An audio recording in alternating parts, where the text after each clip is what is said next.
If we went through the history of every one of your projects, it'd be a 2-hour podcast. Where do you want to start with? What do you want to start with today? Well, congratulations on selling Bright White. Thank you. Yeah, so I mean, for me, it's all about figuring out what the need is. You know, I mean, we get pitched new product ideas almost every day. We talk to about 2 a week and determine what products make sense, who's got the financing behind it, and a lot of them are dentists that have an idea.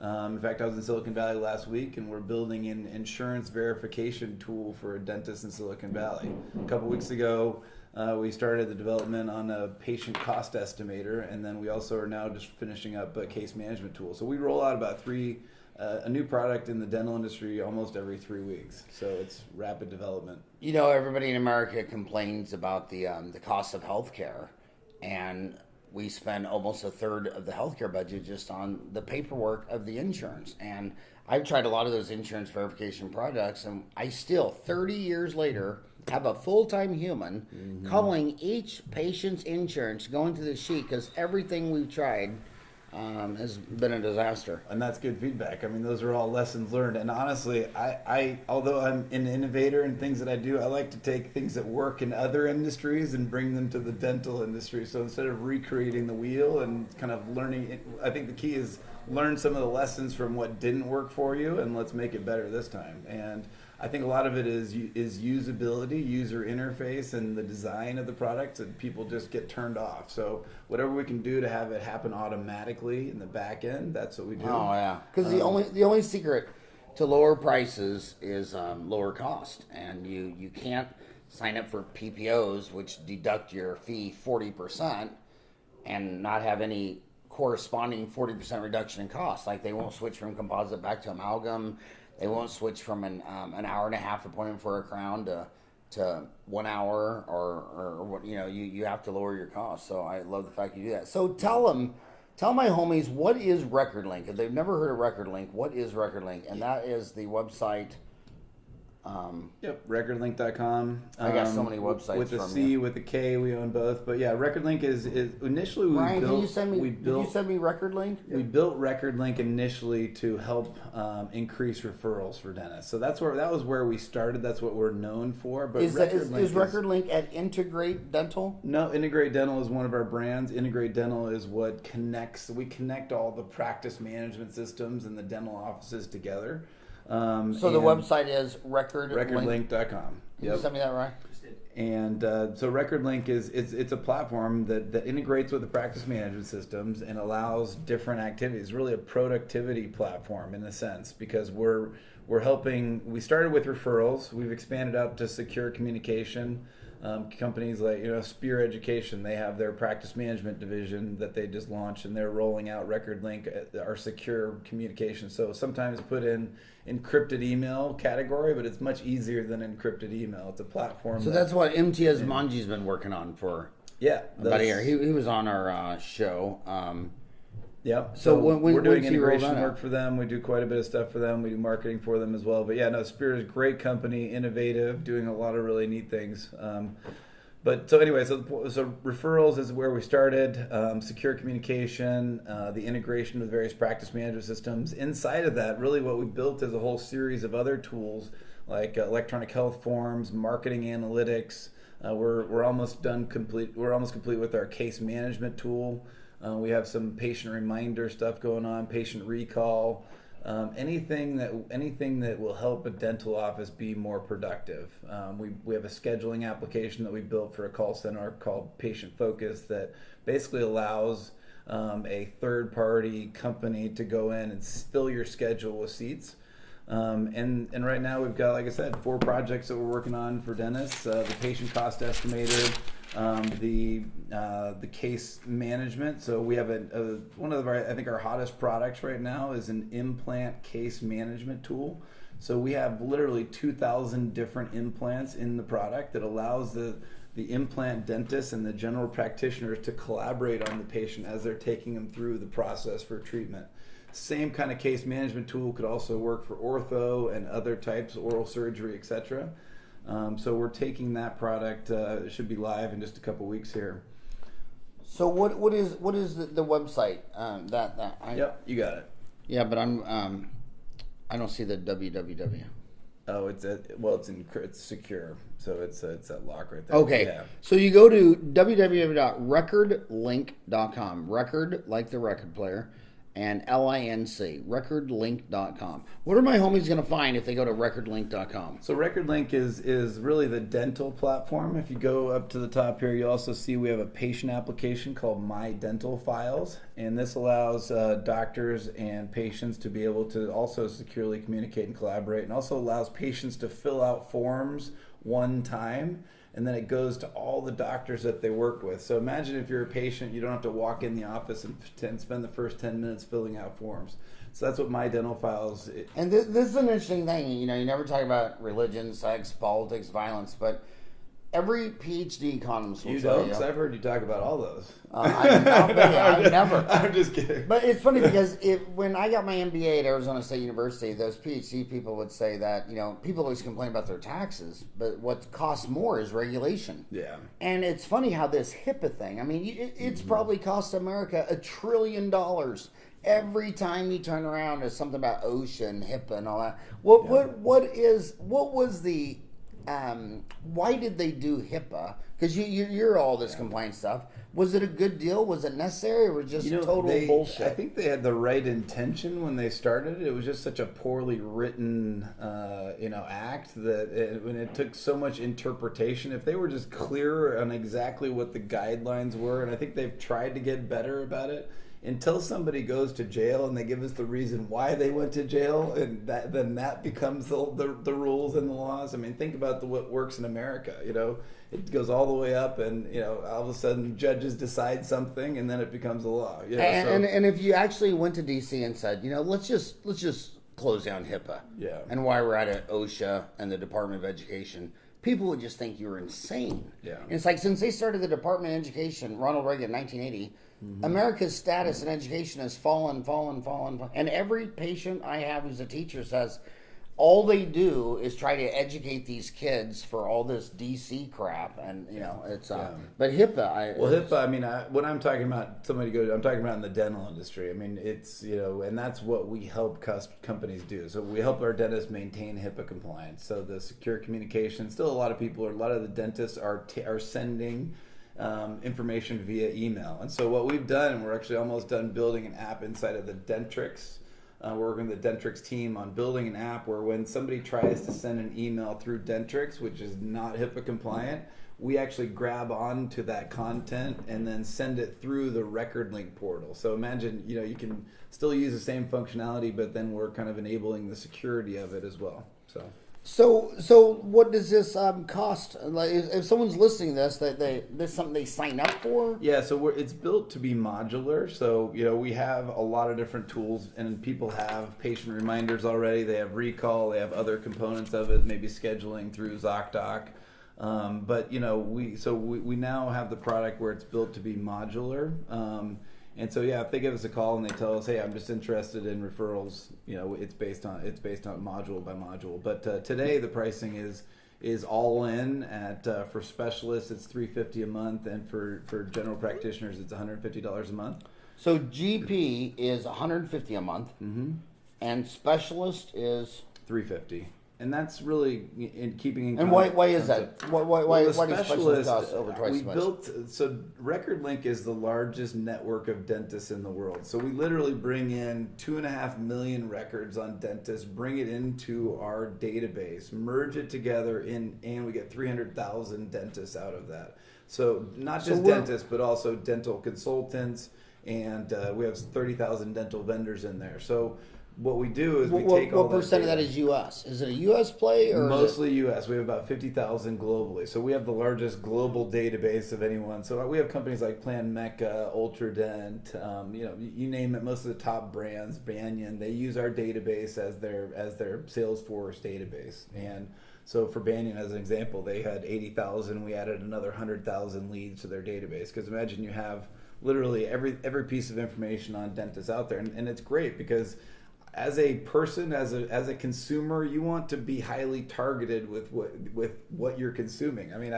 we do geo-fencing at the different trade shows. We do a lot of geo-targeting. We do retargeting because, I mean, honestly, I'm not interested in, clothing and shopping and things like that. I want to see things that I'm interested in. And it's the same concept. So we're taking that, and what we're doing next is building a artificial intelligence brain. And I built this in the HR industry about 20 years ago. I worked at Oracle and IBM, and we're taking the big data that we've developed on dentists, and then we're going to apply that to patients. So imagine as a dentist, you can tell me who your ideal patient is. You have 100 of your ideal patients, and you want to find 1,000 locally of who your ideal patients are, and then target them wherever they go. So using artificial intelligence, big data, and machine learning, we can put in your ideal customer, your ideal patient, and then output the ideal, next 5,000 patients that you may be interested in targeting locally. So, some really cool kind of innovative technology that's been available in other industries. It's just the dental industry is behind. So I gotta. My job is to guesstimate those questions that my homies are. They're commuting to work right now and they can't take notes. You said you dropped the name ZocDocs and then you said scheduling online. That's kind of new. It is new. And talk about scheduling online. Are we near a patient? I mean, are we close to patients will just go on the internet and schedule their own appointment? Very close. Yeah, I mean, look at the new generation. They're all going to to Yelp. They're going to everywhere to get reviews, information, and they don't want to call anybody. They want to actually just go online and schedule it. You still have. And you just said something very profound. When they came out with the ATM machine, all the banks thought, well, they're going to want full service. Yeah. What they didn't realize is most people find dealing with other people stressful, and they just want to deal with an ATM machine. And I'm surprised at how many people do all their banking online, and they don't want to talk to a human at the bank. So what percent of the American market scheduling an appointment doesn't want to talk to your receptionist? Most. Would you say it's most? Or is it a generational thing? I mean, it's a generational. Is it baby boomer versus technology? Millennial? Yeah. I think the perception of dentists is still that they want to talk to somebody, but honestly, like I want an electronic reminder. I want to just go online, and I want to actually even potentially. And this is maybe the downside for dentists. I want to figure out, okay, I have an availability on Wednesday personally, and I want to go see the dentist on Wednesday at 2:00. How about the ability to find that spot? Or, ideally... And that might be more important than picking the dentist. Sometimes... You might go to the dentist because I picked you because I could get in at 2:00 on Tuesday. Exactly. And that would be lower cost because now you don't have a human talking to him. Exactly. So the secret to lower price, lower cost...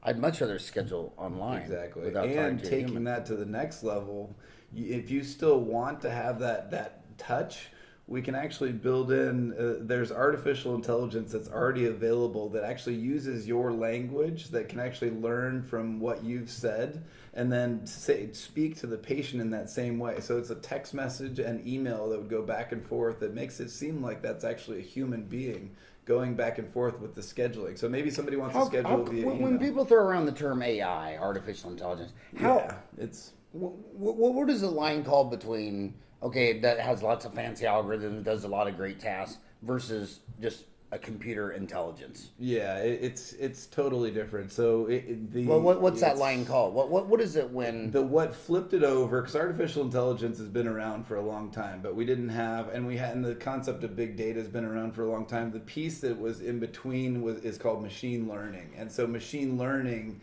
is what goes out, looks at all the data, and then actually creates something valuable. Because artificial intelligence without all the data and all the other things is relatively useless. And it is obvious that as soon as we have thinking droids, that we were just the biological step between them because they can go across the universe. We humans can't. Yeah. So this biological carcass was just a transition between DNA into machines, but droids will end up taking us out. No, I mean that's the negative perception. No, I mean it's obvious. They won't. Come on. Well, yeah, because they'll don't stifle innovation just because of our own. They'll go across the whole galaxies and universe. I mean, they could shut off. You could throw one, shut off, and it could go for 1 billion years. Yeah. But your and me monkey body couldn't do that. Yeah. No, true. So, I mean, so the concept on the scheduling piece, you talked about ZocDoc. So, the things that I like to do are taking things that work, but making them better. What is ZocDoc? ZocDoc is a scheduling tool. It's an online scheduling tool that basically, ties into your practice management system. And from what I understand, they don't necessarily have the read and write access. I think they're working on that right now. But ZocDoc can basically send potentially a patient, and it's more of a lead generation tool. So we took ZocDoc and actually improved upon it and did that double write back access to the calendar as well. So if you go to recordlink.com, you actually have a profile. All the dentists. The reason why we built this database was actually to build pre-build profiles for dentists, and then you go in and claim your profile. So if you go to RecordLink, you search for yourself, you're probably already in the database, and from there, you can do your scheduling. We have a reviews platform that we built as well. And we have... if you go to recordlink.com, recordlinc.com, you're saying that... there's a dental search function there. So, search. Am I in there? You're in there. Am I in there? Does it... So how do you do this? Let's just go to... Type in your last name. Should I type in Howard Ferran or just Fabio? Either way. So from there, once you find your profile in there, there's a button says claim your profile. We allow everybody to have a free profile in there, and then basically you can claim your profile and use the full functionality. We don't want to limit anyone to be able to receive information, and so the. I got Howard Ferran. Well, let's just open up one of those. So we also have dental vendors in there and dental practice management consultants, because we want to be able to have dentists collaborating securely, especially in particular when we're rolling out implant case management tools like that. Because with our implant case management tool, the treatment part of the plan is actually working with your implant sales rep or team to be able to get you the right part at the right time. So you're not buying a bunch of implants and wasting that money, or potentially leasing them when you don't need to lease them. It's more of taking the just-in-time processing to the dental industry. So I know that target marketing stuff would be good if you're an orthodontist and wanted, kids younger for ortho, or I guess the implant people would like older people. Yeah. So what's been the most effective marketing tactics for you? Well, you really want to know? I don't know how to say it, because is it when you say guerrilla marketing? Does that work for you? Is it GORILLA? GUE. Yeah. You're gonna go with gorilla. Long-time gorilla fan. Mine was actually when I opened up on Saturdays and Sundays. I took a backpack with toothbrushes with my name on it, and a flashlight, and this in my backpack, because I didn't even have a computer. That was 1987, and I got a big map of Ahwatukee, which is actually Phoenix, Arizona 85044, and I walked. It took me 6 months to knock on every single door and say, "Hey, Travis," or "Hey, how you doing? Hey, I'm Howard Ferran. I'm 24. I just opened up next to Safeway. I'm at Today's Dental, and I'm gonna be here. I'm gonna practice till I'm probably 75, and I just thought I'd get out and meet the neighborhood. About 2 out of 3 people just thought it was weird a dentist knocking on their door. They're just like, "Oh, okay, well, thank you." And they'd close the door. Yeah. The third guy'd be, "Here, hold my beer." He'd be in his underwear. "Hey, what are you?" And I'd be standing there, and every third house I talked to for 10 minutes. They'd make appointments, and I wouldn't quit on Sunday. I gave every new patient an hour and a half, and I had totally booked Monday through Friday, hour and a half. And it was just, that was the best marketing I ever did. And then the second best is these millennials don't want to hear it, because they hate direct mail. They throw it away. They think you're cutting down trees and killing owls. But man, every time I mail something in Ahwatukee, 1 out of every 100 people that it hits their house, they come in. Yeah. And they hate that, so they want to build their whole office on Facebook.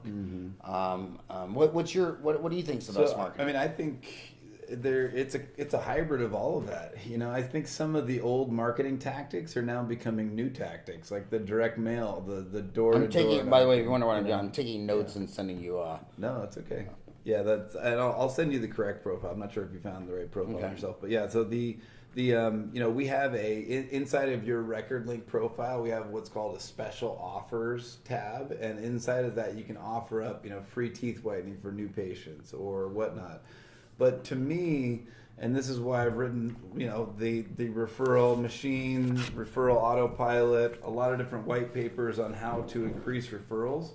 The most effective way, and the most efficient route for getting new patients is referrals. So, you have kind of, referring is human nature. It's just a matter of how referable you are, So look at your office. Would a patient be proud to refer their friend over to your office? Is your staff friendly? Everything makes you to me, we do a lot of consulting with dentists on how to become the most referable dental office in their area, because achieving that higher rate of referrals and building that is really key to a successful dental practice today. And I think, and it mentions it right here, referrals already have a positive attitude to your practice and require little encouragement. I mean, they're pre-sold on who you are. They're not going out and saying, "Oh, I'm going to go to Howard because he's available at 2:00 on Friday," or go to him because his filling is $1 less than yours.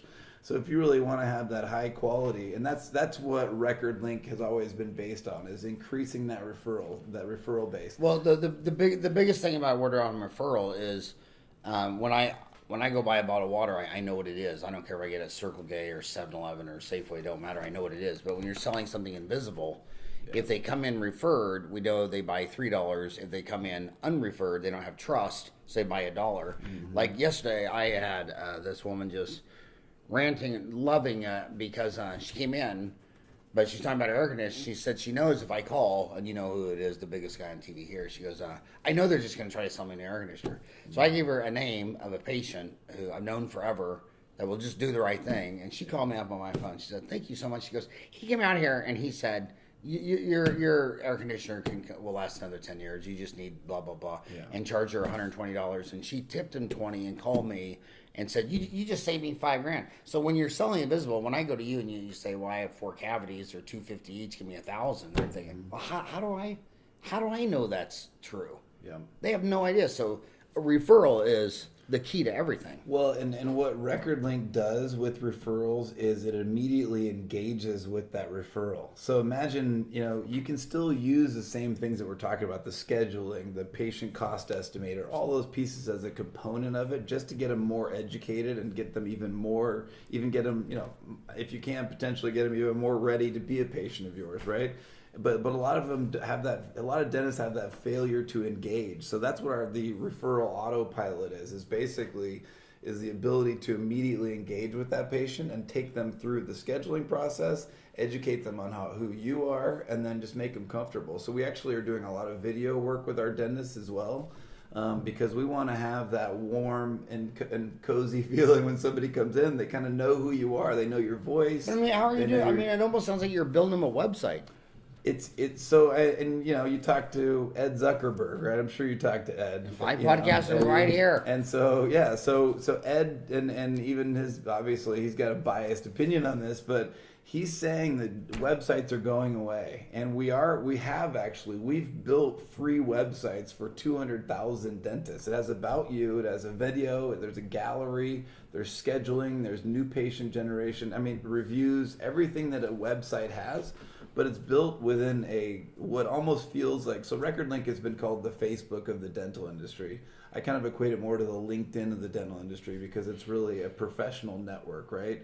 But inside those profiles, inside of your profile, imagine if you could do everything inside of that profile without even needing a website.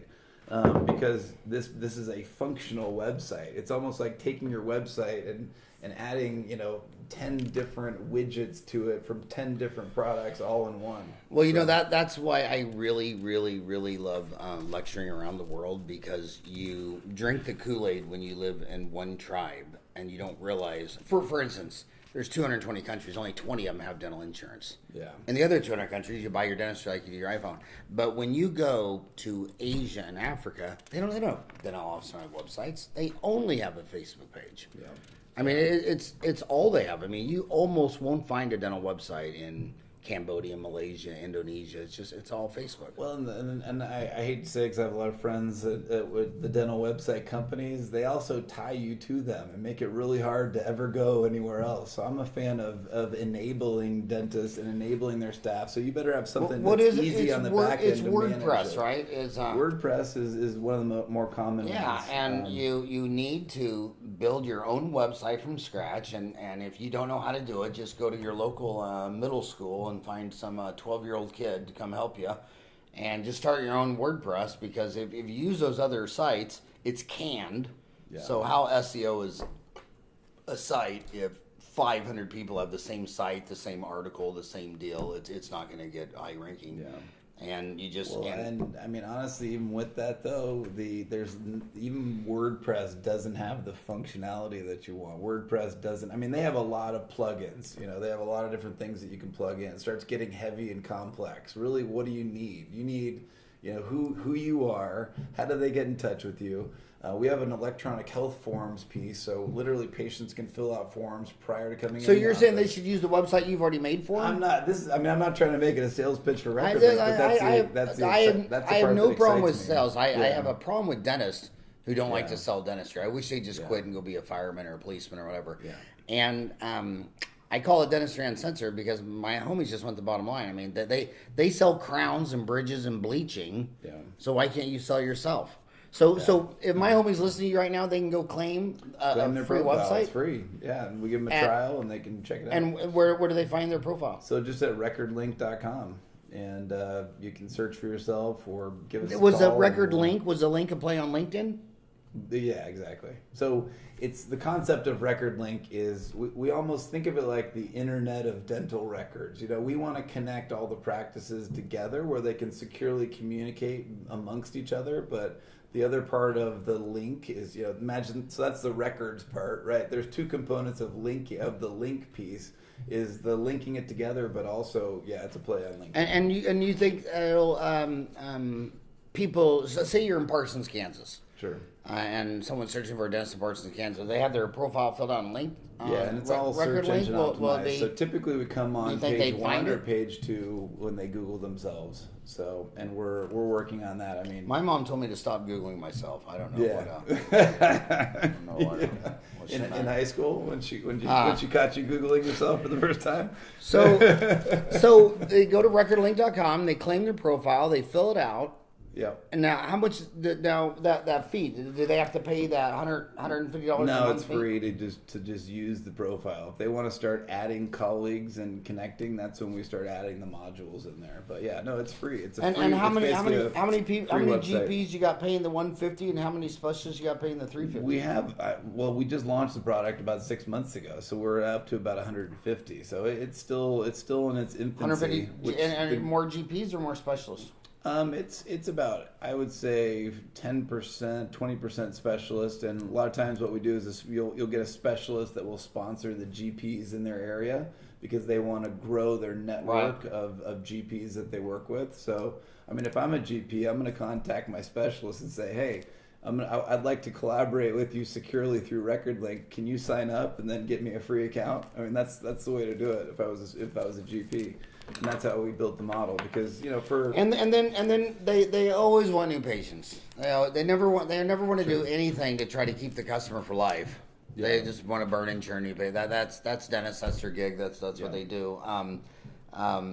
How will this help them get for new patients? So that's where we help with. I mean, first of all, because all your profiles are search engine optimized, a lot of times patients will Google them or they'll find the local dentist. We also have a few different websites where we have the best dentists in the area. So various pages that allow them to kind of create new leads, new patients for them.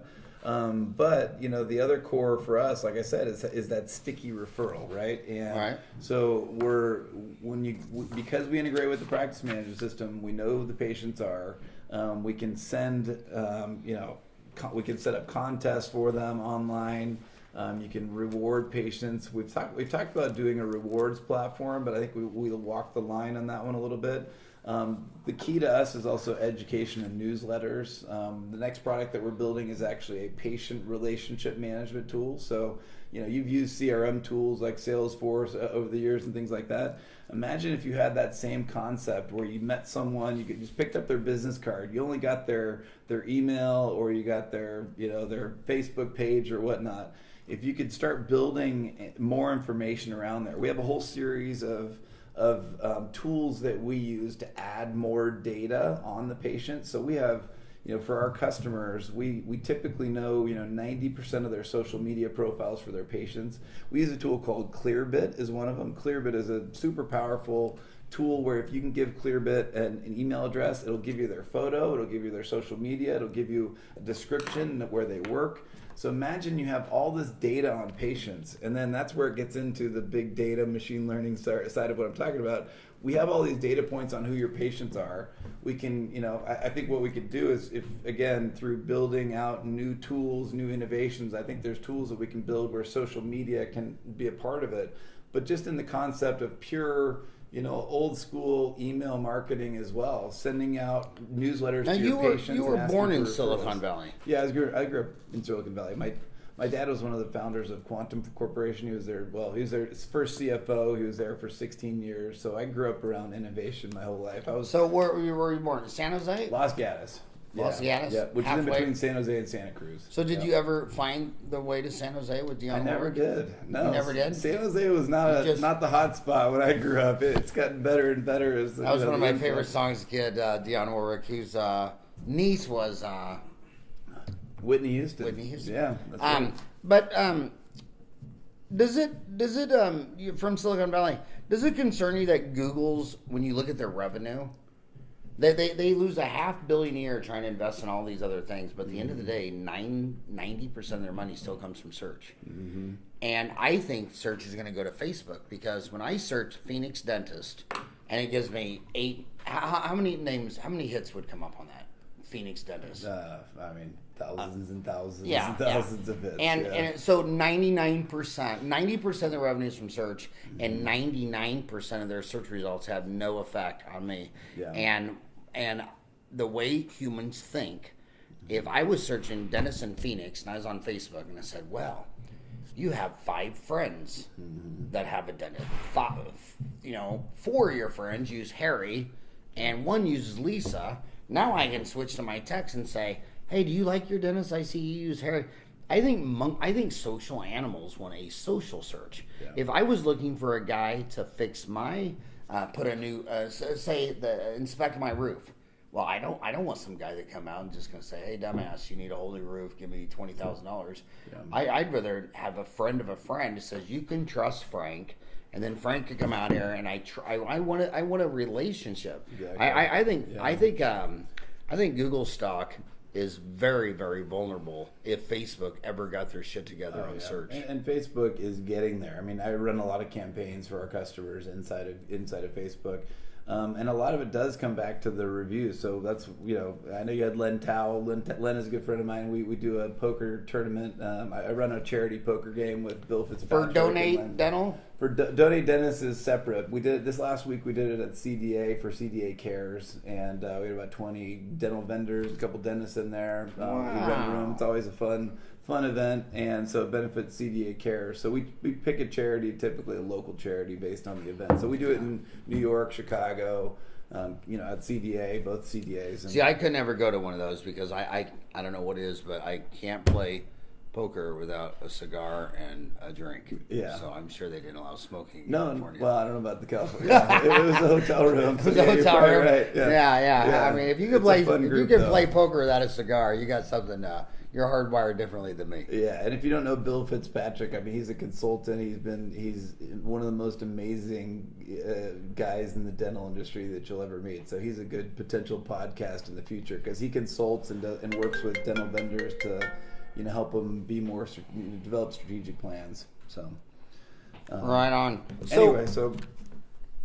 So what else do you want to tell my homies about? I mean, I think there's. You mentioned Solution Reach. Isn't that in Chandler? So Patient Focus is in Mesa. Solution Reach is they're a patient reminder service out of Utah. What's the other one in Chandler? There's Dentamax. I mean, there's actually quite a few dental vendors in the area here. But as far as Chandler, I don't know. So Record Link, DrDDS is my marketing agency. I don't know if that's what you're thinking about, but So let's get clear into this thing. She's driving to work. She just opened up. She graduated 5 years ago. She did her time in corporate for 3 or 4 years. She got facet fillings, crowns, root canals. She just bought her own place for $750, and it's working good. But if she had 10 more new patients a month, she's already paying her rent, mortgage, equipment, bill out, computer, insurance, malpractice. Yeah. Anything extra, probably half of it's going to drop into her bottom line. If she just said, dude, I need 10 more new patients a month, what would you tell her? I think for me, everything from a marketing perspective is testing. So figuring out what works and doing it on a smaller scale before you put the dollars into it. So, you mentioned some of the tactics that you use. I think direct mail, I still get mailings from dental offices. So clearly it's working for somebody. So try that on a smaller scale. Some of the email marketing that's available. I think to me, one of the more effective programs is ideally profiling patients, not just focusing on you, but also patient success and testimonials, and putting them into Facebook ads or posting them. And will you make a video Facebook ad or ideally a Facebook ad. So there's multiple different types of Facebook ads. You can have an image, you can have multiple images where it kind of scrolls through the images, or you can have videos. You always want the captions at the bottom, because a lot of people aren't really listening to it because they're sitting in bed next to their spouse checking their Facebook, and they don't want to interrupt anybody, or they're doing it at work. So doing the captions at the bottom.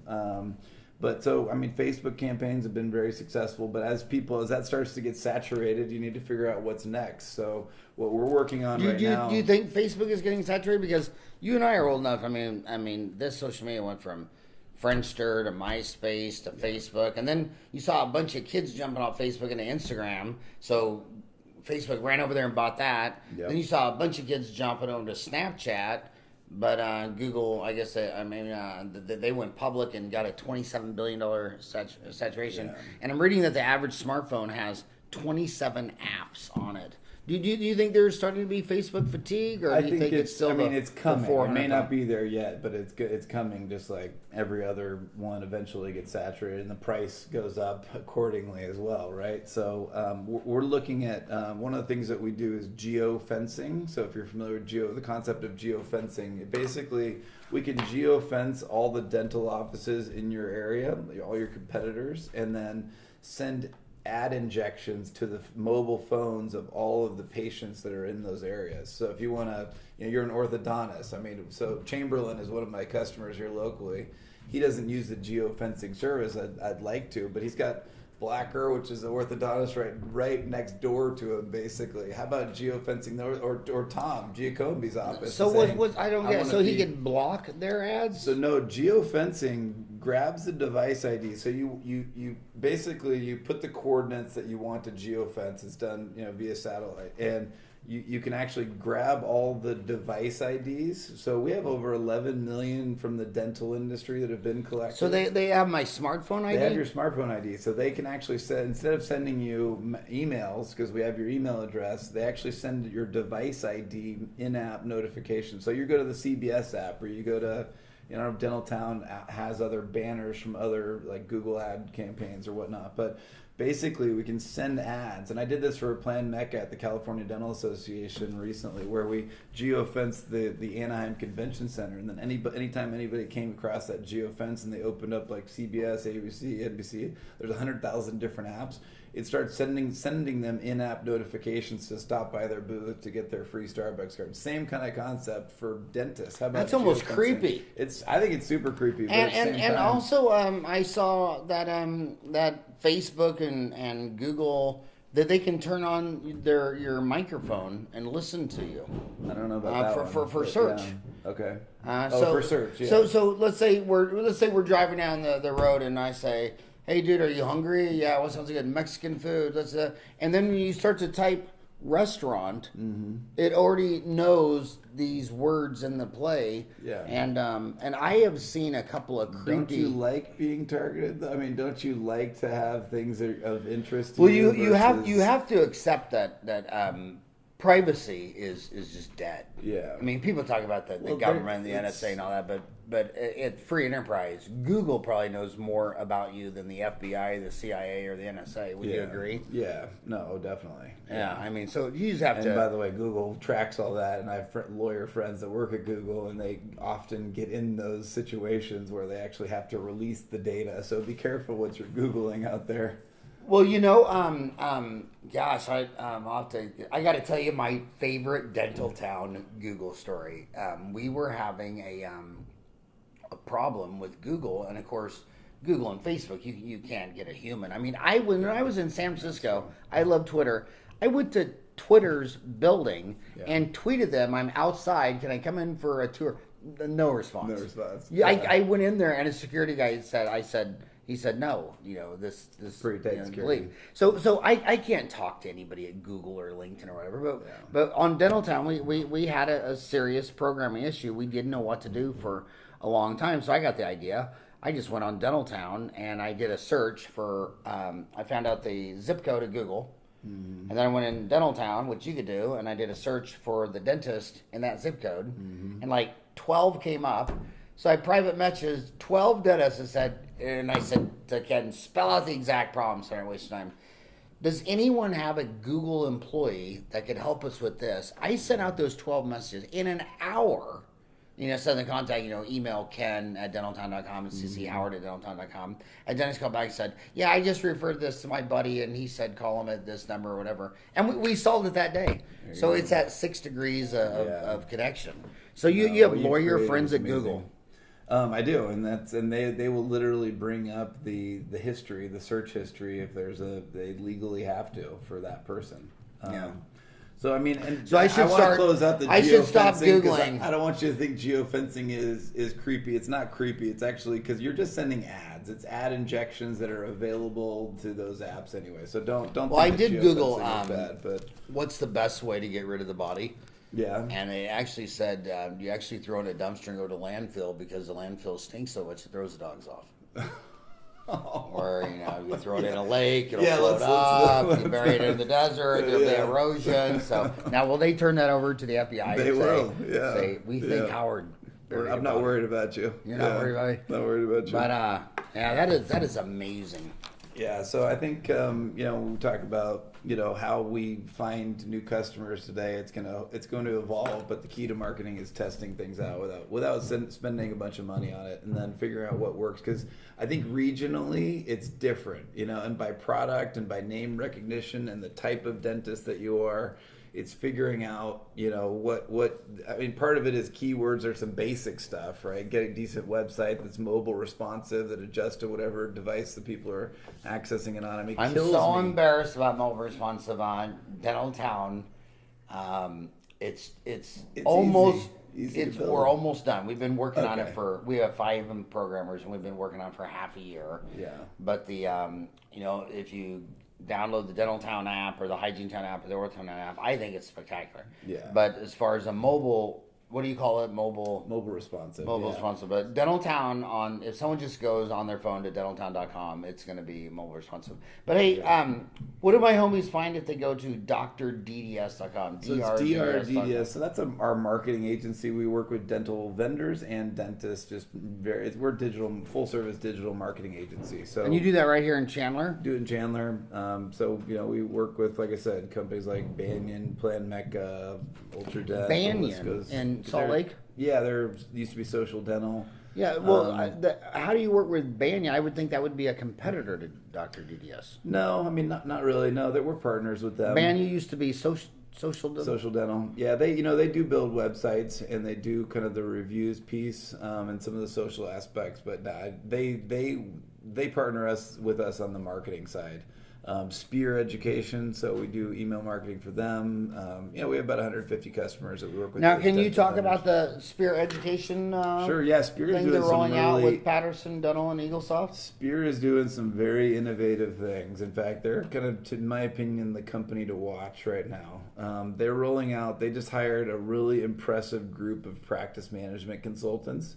And so basically those practice management consultants, what they're using is they're rolling out RecordLink as their secure communication tool between the dentists and the practice management consultants. And the practice management consultants are, very experienced group, like I said, very impressive group, but their goal is just helping the Spear customers be more effective, more efficient with their practices. And so Spear also is rolling out. So we've done a couple integration projects for Spear with EagleSoft, and had some great success there. And then I'm hopefully rolling out additional tools for them over the years. So that's Spear is as you know, it's like a cult, it's like the Dental Town group. It's a cult following because and when somebody goes to Spear, they go to their office, they take education, they roll out a study club.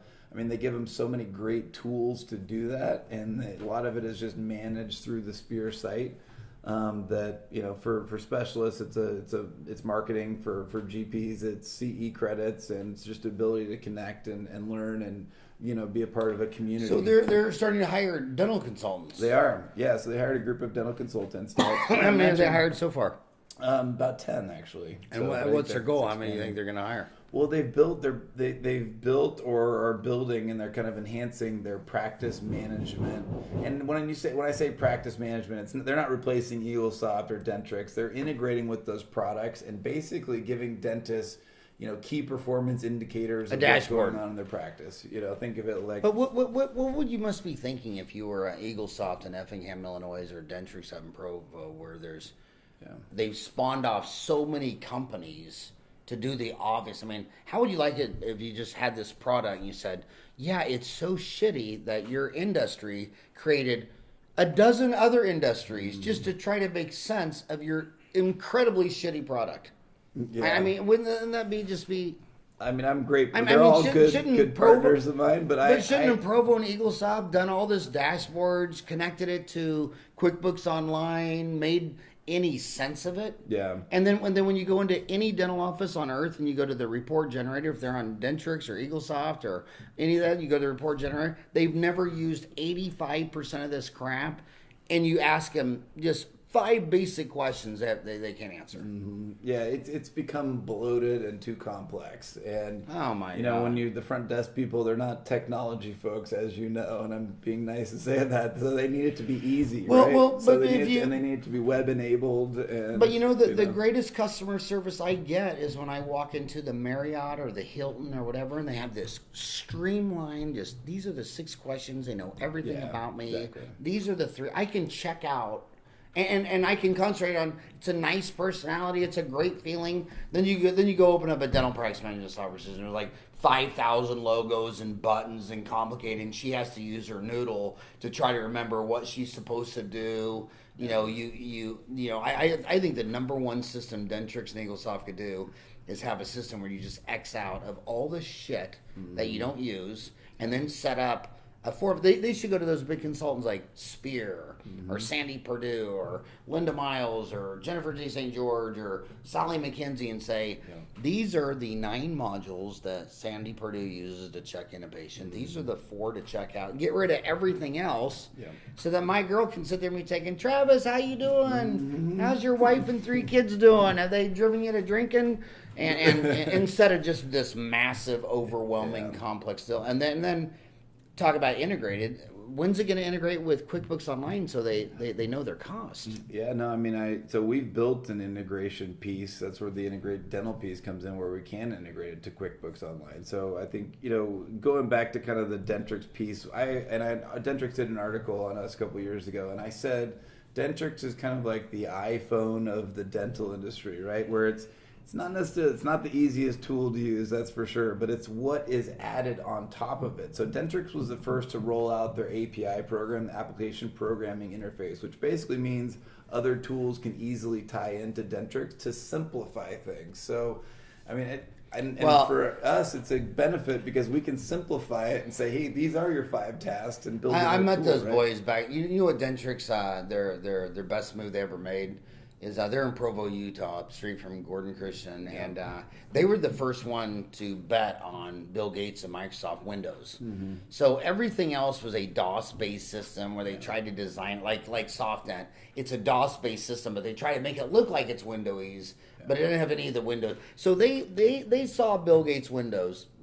I think it was Windows 3.0. Well, they built it in, you're talking about .NET. So they built their product in .NET, which is the Microsoft programming language. It sits on SQL. We did the same thing with RecordLink just because that's kind of the standard. And yeah, But they were the first to do it for practice management software. They were, yeah. So they wrote that whole Microsoft. And just like Microsoft, exactly like Microsoft, the bigger Bill Gates got, you had all these DVD commercials on TV. Hey, you want to buy my DVD program to learn how to use this horrible, shitty product? And then there was Apple, who never released anything till it was intuitive to a grandma and her 6-year-old granddaughter with no bugs. Yeah. And I just wish one person would come along and be the Apple practice management software company where anybody can do it. And it should be an app on a phone. Yeah. I mean, the dental assistant shouldn't have a big monitor. It should just be an app. Yeah. And everybody said up front it could be on a iPad. And it could be on the iPhone or smartphone. So and that's just one of the have reasons why I want to bring back, I want to develop an incubator for companies and for dentists that want to develop new products in this industry, because that type of thing is missing. You know, I mean, and I grew up in Silicon Valley, so I saw the rise. I saw how much innovation was going on during that rise. It was ridiculous. I mean, of course, we had the crash. We all know what happened, and innovation slowed down considerably. How about creating a dental incubator? In other words, bringing in technology and industry experts that are. So, are you starting dentists. a dental incubator? Yeah, I'm starting a dental incubator. Where's it going to be at? So it'll be virtual, but it'll be in Chandler. And I think actually we could probably use. I'm a part of many different entrepreneur organizations that have incubators. We could probably tie into that already if we needed the actual space. But most people want to work virtually. The core that what we could provide them, and when I say we, I mean we as dental industry experts, a group of us, whoever they may be, get together, work on the funding part of it, and then also just work on guidance for these companies as they're developing it. Because there's a lot of people developing cool stuff, but they're doing it in a vacuum, and they're not getting enough feedback, and not enough market research, and not enough exposure. One of the places you could have it is on Dentaltown. We got 250,000 people on Dentaltown. But the hottest thing, in the message board, you ask a question or post an X-ray, 250,000 people could see it. Yeah. So we started, if you go to categories, my private dental groups. So now anybody can start a private dental group, and then it's a private dental group. Say I want to join, I can click, say, can I join? And you can say yay, nay. You can control it, kind of like a Facebook private group. Yeah. But the difference in a Facebook private group and this is that most people that are doing Facebook, they're talking to the choir.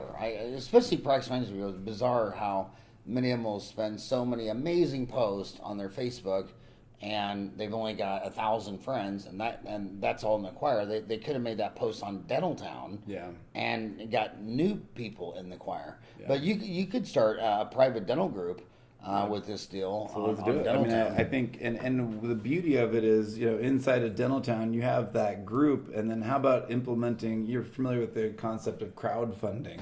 Mm-hmm. So crowdfunding some of these ideas. I mean, you looked at there's some amazing crowdfunding platforms, but if we don't need the platform, really, we need the pitch, and we need the people that want to be involved with it. And then. Not just, I think to me the most important thing is not necessarily the money, but I mean that's obviously a very important part. It's actually the guidance of those products, and not just one person's opinion, because I've built so many tools in a vacuum, and unfortunately they didn't get the exposure that I wanted to. So it's creating those tools, it's getting guidance from industry experts. Dr. Alan Farber, periodontist in Long Island, was my guidance for my tool. Without him, we wouldn't be in existence, And so he's been he's an innovative guy. So we need to find more Alan Farbers. Alan Farber just started the International Association of Dental Specialists. So, and he's always thinking of new ideas. I mean, you're the same guy, right? I mean, you want to make. To me, it's not. People ask me what motivates me. It's not the money. It's not any of that stuff. It's building innovative things that help people solve their problems and honestly frees up your time. I mean, imagine if you didn't have to manage the scheduling and you could, or your team manage the scheduling, kind of opens you up to spend more time with your family and focus on the important things. So it's the dental incubator, and we'll have to come up with a name with it. Let's build it inside of Dental Town. Let's put some of the crowdfunding. The beauty of it is dentists are mostly accredited investors. So accredited investors means you don't have to do crowdfunding. They can just invest because they have a net worth within themselves. We'll talk about that. That's a very detailed deal. So what is the difference between crowdfunding? No, a lot of the younger millennials won't get it, but the older ones have been there. If someone's trying to raise money for a private venture, you have to be an accredited investor. And what is the hurdle for that? So there's multiple different components of it. It's a longer conversation, but the quick cliff notes is that you have to have a net worth of $1 million. Yeah. So your ex-wife could qualify. Yeah. And yeah, exactly. But crowdfunding you don't have to have to be an accredited investor. And how successful is crowdfunding? It's been wildly successful. Yeah, I mean, the hard part with crowdfunding, just like anything, there's the top 2% that have been very successful, and there's the 98% that have not been successful. But if we're focusing on the 2%, what I think's funny is every time and by the way, I don't sign NDAs. I mean, it's just I quit doing it years ago. I mean, it's stupid.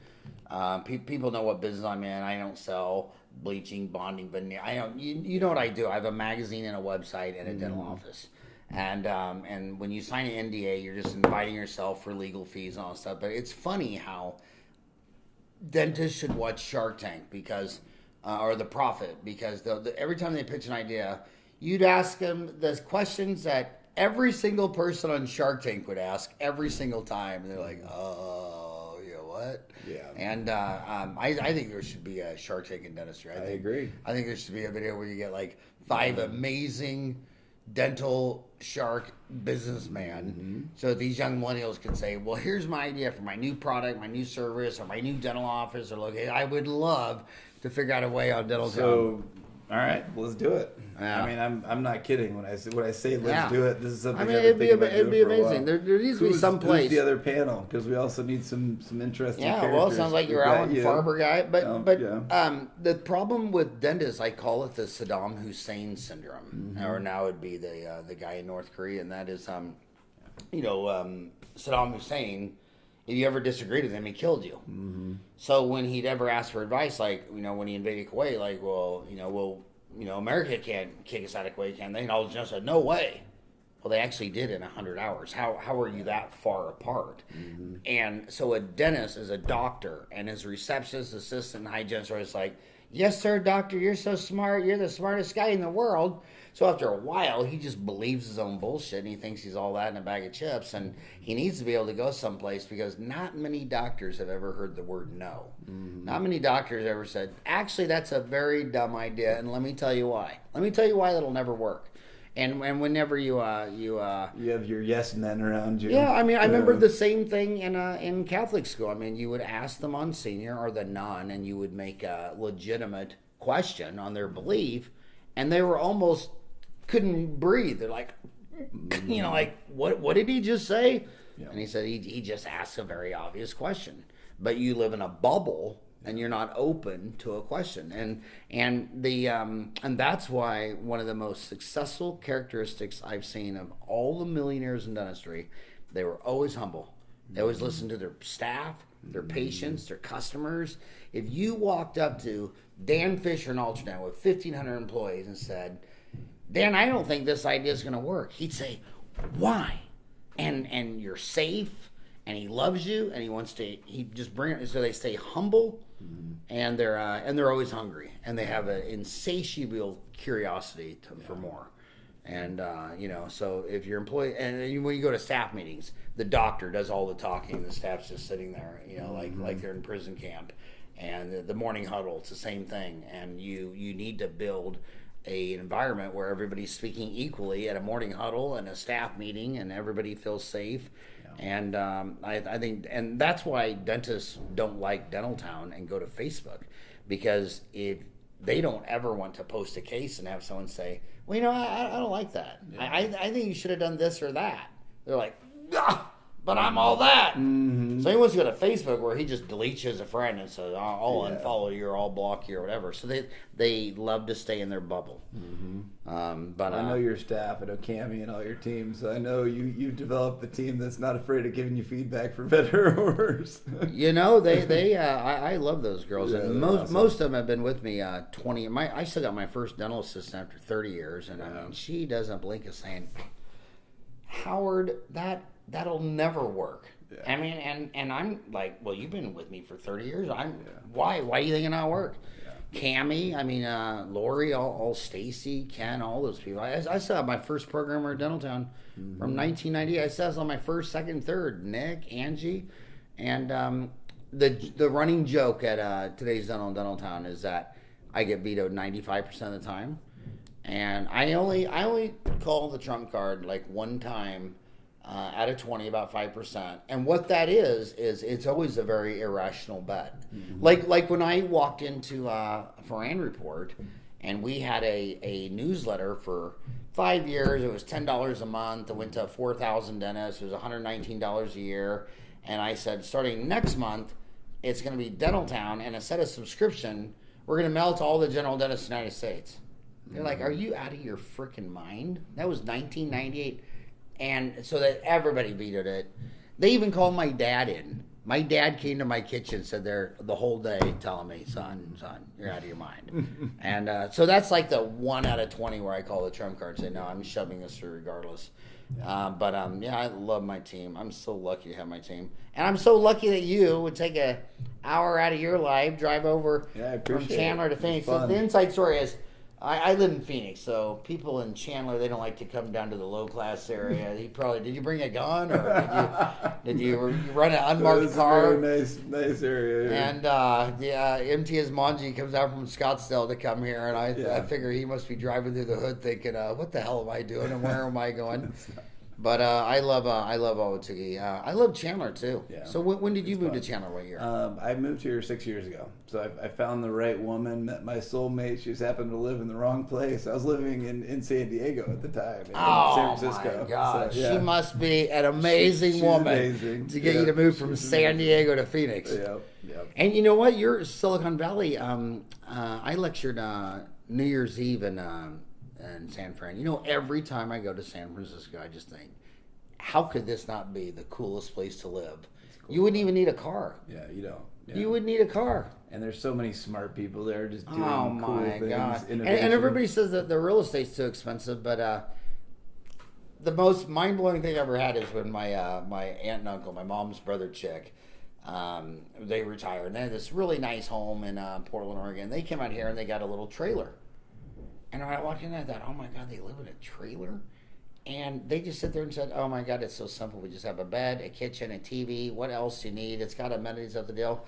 But man, you could go to San Francisco. You could literally rent an apartment the size of this dining room. You just have a bed and a bathroom and a shower. You wouldn't need anything else. Yeah. And we got to do that someday, Rye. We need to go get a condo. I've got a spot there still. San Fran, if you want to come, Diego. If you want to come visit, I've got a place there. In San Francisco? Yeah, in the Marina District. Yep, we still have a place. Wow, that's cool. But hey, you are a serial entrepreneur. Hey, turn me on to any other people. I will. Yeah. In the valley here that want to come by and talk. Let's do it.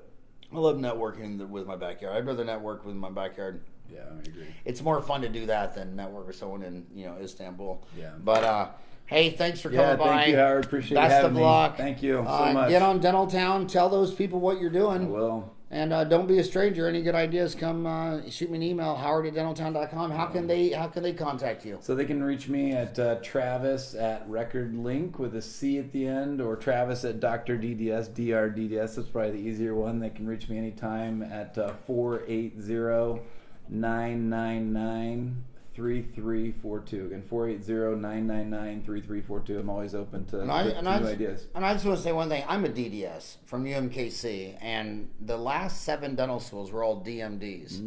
And a DMD is not a real dentist, and only DDS is. So you pick the right name. You know how I can prove it? Because if you go to Microsoft Outlook and you write in Travis, Rodgers, DDS, it'll populate at Rodgers, Travis.